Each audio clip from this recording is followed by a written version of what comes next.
Di saat krisis, banyak sekali bisnis yang ambruk. Tapi anehnya, ada beberapa bisnis yang justru malah melejit pertumbuhannya. Rahasianya apa sih?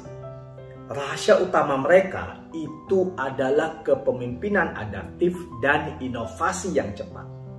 Kalau lu bisa kuasai dua hal ini, maka bisnis lu tidak hanya akan survive di masa krisis, tapi bisa melompat jauh melewati pesaing-pesaing yang ada saat ini. Di video kali ini kita akan ngebahas tentang bagaimana kepemimpinan adaptif dan inovasi yang cepat bisa membuat bisnis itu tidak hanya bertahan, namun juga melompat jauh melewati para pesaing. Kita juga akan ngebahas gimana frameworknya, gimana implementasinya, sehingga ketika saat ini lu sedang memimpin bisnis yang sedang surviving, yang sedang bertahan di saat krisis, ini bisa jadi peta jalan buat lo tidak hanya untuk bertahan, tapi juga bisa menang dan mendahului pesaing-pesaing lu yang ada saat ini. Nah, apa itu kepemimpinan adaptif? Ketika kita bicara kepemimpinan adaptif, berarti kita sedang bicara tentang cara memimpin yang dimana kita sangat fleksibel dalam merespon perubahan persaingan bisnis dengan cepat.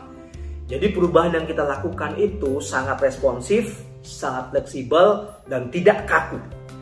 Nah, untuk bisa melakukan itu ada 3 proses yang perlu dilakukan dalam kepemimpinan yang lo lakukan. Yang pertama adalah sebagai seorang pemimpin, kita harus siap menjadi pendengar yang baik. Kita harus siap mendengarkan feedback dari tim kita.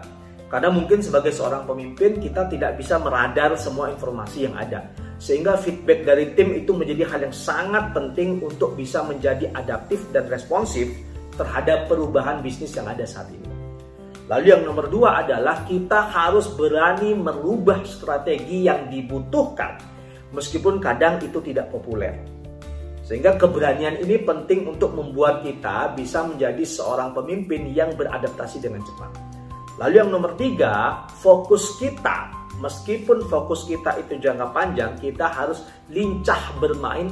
Taktiknya harus sesuai dengan perubahan kondisi dan situasi yang ada di dalam bisnis kita.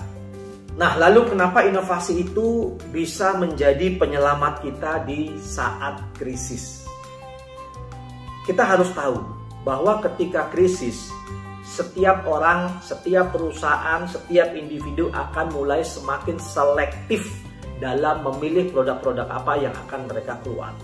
Bahasa sederhananya adalah cost to value-nya mulai dipikirin. Ketika dia mengeluarkan uang A, maka dia akan mendapat pengembalian berapa kali A. Nah, ini kondisi di saat krisis, sehingga pada akhirnya kita harus merubah cara kita. Kita harus berinovasi mengenai produk-produk apa yang kita miliki saat ini, sehingga pada akhirnya produk ini bisa dianggap sebagai solusi untuk permasalahan mereka. Karena ingat, kita sama-sama sedang dalam kondisi krisis.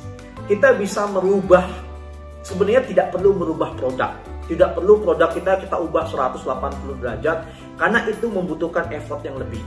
Mungkin kita bisa merubah cara-cara dalam mengkomunikasikan produk kita. Mungkin kita bisa merubah cara mendeliver produk kita.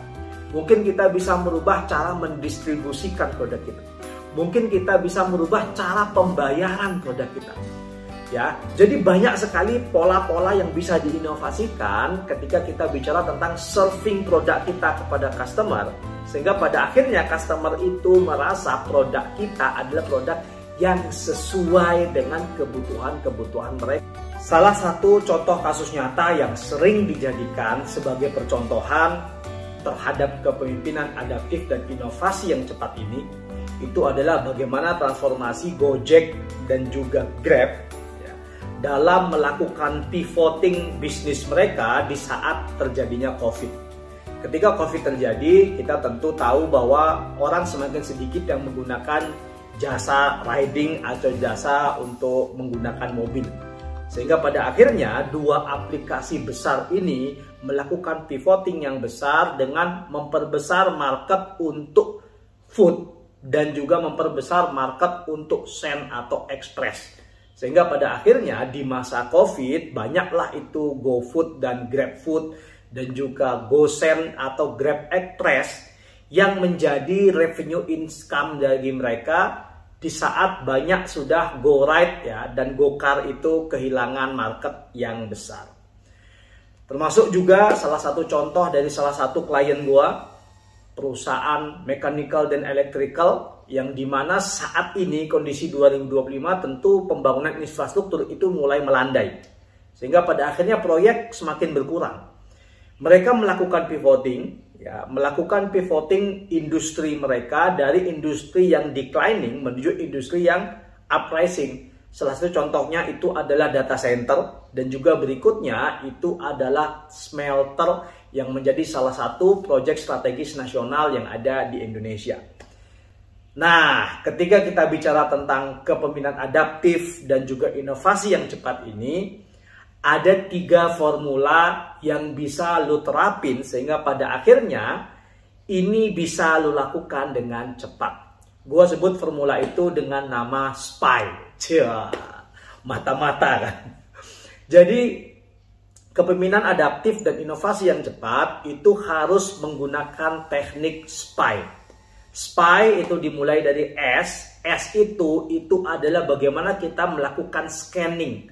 Scanning terhadap kondisi pasar. Apakah pasar yang sekarang kita serve itu adalah pasar yang masih mature, masih besar atau declining, sehingga pada akhirnya kita butuh men-scanning ulang dan kita tahu apakah ke depan pasar ini akan naik, akan datar atau akan turun.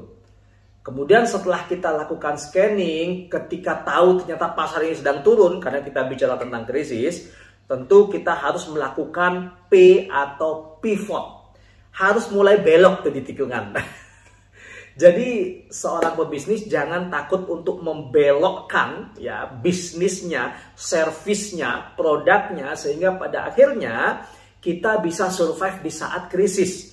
Sehingga pada akhirnya pivot ini dapat membuat kita untuk mensurfing pasar-pasar yang notabene dia naik. Lalu setelah proses pivoting itu terjadi, maka berikutnya adalah Y. Y itu adalah yield. Bagaimana cara kita memproduksi ya atau men-serve market kita sesuai dengan pivoting yang sudah kita lakukan.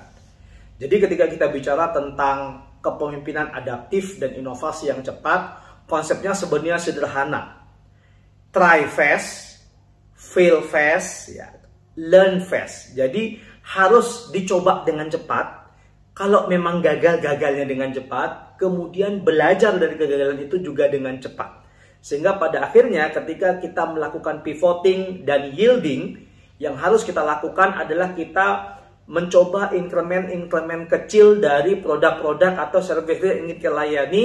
Jangan dibuat matang dulu, yang penting MVP-nya dapat dulu, most viable produknya dapat dulu, kemudian test market. Ketika market itu menerima, baru dia di scale up menjadi besar.